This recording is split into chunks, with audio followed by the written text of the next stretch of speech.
ಮುಕುಟಮಣಿ ಅಂತಾನೆ ಕರೆಸಿಕೊಳ್ಳುವಂತಹ ಬೀದರ್ ಜಿಲ್ಲೆ ಈ ಸಲ ವರುಣನ ಅವಕೃಪೆಗೆ ಕಾರಣವಾಗಿದೆಯಾ ಅನ್ನೋದು ಪ್ರಶ್ನೆ ಆಗ್ತಾ ಇದೆ. ಕಾರಣ ಅಲ್ಲಿನ ಕೆರೆ ಕಟ್ಟೆಗಳೆಲ್ಲ ಖಾಲಿ ಆಗಿದೆ. ಹೀಗಾಗಿ ಜಾನುವಾರುಗಳಿಗೆ ಬಹಳ ಸಮಸ್ಯೆ ಆಗಿದೆ. ಡೀಟೇಲ್ಸ್ ನೋಡ್ಕೊಂಡು ಬರೋಣ ಬನ್ನಿ.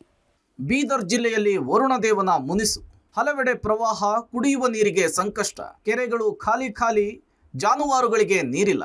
ವಯನಾಡು, ಕರಾವಳಿ, ಕಿತ್ತೂರು ಭಾಗದಲ್ಲಿ ಭಾರಿ ಮಳೆಯಾಗಿ ಪ್ರವಾಹದ ಪರಿಸ್ಥಿತಿ ಉಂಟಾಗಿದೆ. ಆದರೆ ಯಾಕೋ ಗಡಿ ಜಿಲ್ಲೆ ಬೀದರ್ನಲ್ಲಿ ವರುಣದೇವ ಮುನಿಸಿಕೊಂಡಂತೆ ಕಾಣಿಸ್ತಿದೆ. ಮಳೆಗಾಲದಲ್ಲಿಯೇ ಜಿಲ್ಲೆಯಲ್ಲಿ ವಾಡಿಕೆಯಷ್ಟು ಮಳೆಯಾಗದೆ ರೈತರು, ಜನರು, ಜಾನುವಾರುಗಳು ಸಂಕಷ್ಟಕ್ಕೆ ಸಿಲುಕಿವೆ. ಹೌದು, ಮಳೆಗಾಲ ಪ್ರಾರಂಭವಾಗಿ ಬಹುತೇಕ 2.5 ತಿಂಗಳುಗಳೇ ಕಳೀತಾ ಇದೆ. ಆದರೆ ಮಳೆ ಇಲ್ಲದೆ ಗ್ರಾಮೀಣ ಭಾಗದಲ್ಲಿ ಕುಡಿಯುವ ನೀರಿಗೆ ಹಾಹಾಕಾರ ಶುರುವಾಗಿದೆ. ಬೀದರ್ ಜಿಲ್ಲೆಯಲ್ಲಿ ಒಟ್ಟು 125 ಕೆರೆಗಳಿದ್ದು ಇದರಲ್ಲಿ 9 ಕೆರೆಗಳು ತುಂಬಿದ್ದು ಬಿಟ್ಟರೆ 106 ಕೆರೆಗಳು ಖಾಲಿಯಾಗಿವೆ.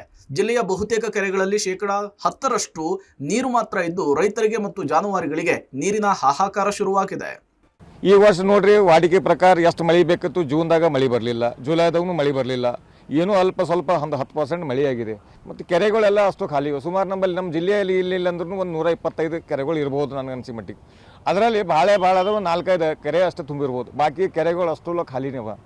ಇಡೀ ರಾಜ್ಯದಲ್ಲೇ ನಮ್ಮ ಬೀದರ್ ಜಿಲ್ಲೆ ಮೇಲೆ ಯಾಕೆ ವರ್ಣ ಕರುಣೆ ತೋರಿಸ್ತಾ ಇಲ್ಲ ಅಂತ ನನಗೆ ಅನಿಸ್ತದೆ. ಇಡೀ ರಾಜ್ಯದಲ್ಲಿ ನೋಡಿ, ಕರಾವಳಿ ಪ್ರದೇಶ ನೋಡ್ರಿ, ಉತ್ತರ ಕರ್ನಾಟಕದಾಗ ಬೇರೆ ಕಡೆ ನೋಡ್ರಿ, ಅಪ್ ಟು ಗುಲ್ಬರ್ಗ ತನೂ ಎಲ್ಲ ಕಡೆ ಪ್ರವಾಹ ಬಂದು ಎಲ್ಲ ಕೆರೆಗಳು, ನದಿಗಳೆಲ್ಲ ಕೃಷ್ಣ, ಭೀಮಾ ನದಿ ಎಲ್ಲ ಫುಲ್ ಆಗ್ಯಾವ. ಆದರೆ ನಮ್ಮಲ್ಲಿ ಎಲ್ಲಿಂದ ವಾಟರ್ ಸೋರ್ಸೇ ಇಲ್ಲ. ಹೊರಗಿನ ನೀರು ಬರಲ್ಲ. ಮಹಾರಾಷ್ಟ್ರದ ನೀರಿಲ್ಲ, ಆಂಧ್ರ ನೀರಿಲ್ಲ, ಯಾವ ನೀರಿಲ್ಲ, ಮಳೆ ಇಲ್ಲ, ಯಾವ ನೀರು ಮಾಂಜರಾದಿಲ್ಲ, ಯಾವೂ ಇಲ್ಲ. ಈಗ ರೈತಗ ಮುಂದಿನ ಬಹಳ ಕಷ್ಟ ಅದ. ಇದು ಬರಿದಾದ ಬೀದರ್ನ ಜೀವನಾಡಿ ಮಂಜರಾ ನದಿ. 125 ಕೆರೆಗಳಲ್ಲಿ 9 ಕೆರೆಗಳು ಮಾತ್ರ ಭರ್ತಿ. ಇನ್ನು ಮಹಾರಾಷ್ಟ್ರದಲ್ಲಿ ಹೆಚ್ಚು ಮಳೆಯಾಗಿ ತುಂಗಭದ್ರಾ, ಕೃಷ್ಣ ಹಾಗೂ ಭೀಮಾ ನದಿಗಳಿಗೆ ನೀರು ಬಂದು ಕಲ್ಯಾಣ ಕರ್ನಾಟಕದ ಜಿಲ್ಲೆಗಳಲ್ಲೂ ಕೂಡ ಪ್ರವಾಹದ ಪರಿಸ್ಥಿತಿ ನಿರ್ಮಾಣವಾಗಿದೆ. ಆದರೆ ಗಡಿ ಜಿಲ್ಲೆಯ ಜೀವನಾಡಿ ಮಂಜರಾ ನದಿಗೆ ಮಹಾರಾಷ್ಟ್ರದಿಂದ ಇನ್ನೂ ಯಾವುದೇ ನೀರು ಬಿಟ್ಟಿಲ್ಲ. ಜಿಲ್ಲೆಯ 125 ಕೆರೆಗಳಲ್ಲಿ 9 ಕೆರೆಗಳು ಮಾತ್ರ ಭರ್ತಿಯಾಗಿದ್ದು 82 ಕೆರೆಗಳು 1ರಿಂದ 30% ಮಾತ್ರ ತುಂಬಿವೆ. ಇನ್ನು 21 ಕೆರೆಗಳಲ್ಲಿ 31ರಿಂದ 50% ನೀರು ಸಂಗ್ರಹವಾಗಿದೆ. ಇನ್ನು 11 ಕೆರೆಗಳಲ್ಲಿ 51ರಿಂದ 99%ನಷ್ಟು ನೀರು ಸಂಗ್ರಹವಾಗಿದೆ. ಇದರಲ್ಲಿ ಬಹುತೇಕ ಕೆರೆಗಳು ಖಾಲಿಯಾಗಿವೆ. 125 ಕೆರೆಗಳು ತುಂಬಿದರೆ ಬಹುತೇಕ 3 TMC ನೀರು ಸಂಗ್ರಹವಾಗುತ್ತೆ. ಆದರೆ ಇಲ್ಲಿಯವರೆಗೂ ಸರಿಯಾಗಿ 1 TMC ನೀರು ಕೂಡ ಸಂಗ್ರಹವಾಗಿಲ್ಲ. ಸೆಪ್ಟೆಂಬರ್ ಒಳಗಡೆ ಮಳೆಯಾಗದೇ ಇದ್ರೆ ಜನರು, ರೈತರಿಗೆ ಹಾಗೂ ಜಾನುವಾರುಗಳಿಗೆ ಕುಡಿಯುವ ನೀರಿಗೆ ಹಾಹಾಕಾರ ಶುರುವಾಗಲಿದೆ ಅಂತೇಳಿ ಸಣ್ಣ ನೀರಾವರಿ ಇಲಾಖೆಯ ಅಧಿಕಾರಿಗಳು ಎಚ್ಚರಿಸಿದ್ದಾರೆ.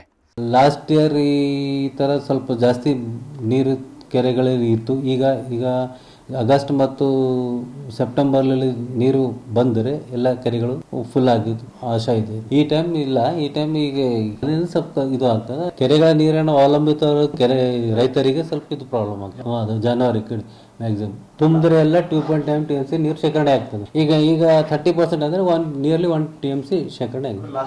ರಾಜ್ಯದಲ್ಲಿಯೇ ಈ ಬಾರಿ ಗಡಿ ಜಿಲ್ಲೆ ಬೀದರ್ನ ಮೇಲೆ ವರುಣದೇವ ಮುನಿಸಿಕೊಂಡಿದ್ದು ಬಹುತೇಕ ಕೆರೆಗಳು ಖಾಲಿಯಾಗಿದ್ದು ಮಾತ್ರ ವಿಪರ್ಯಾಸದ ಸಂಗತಿ.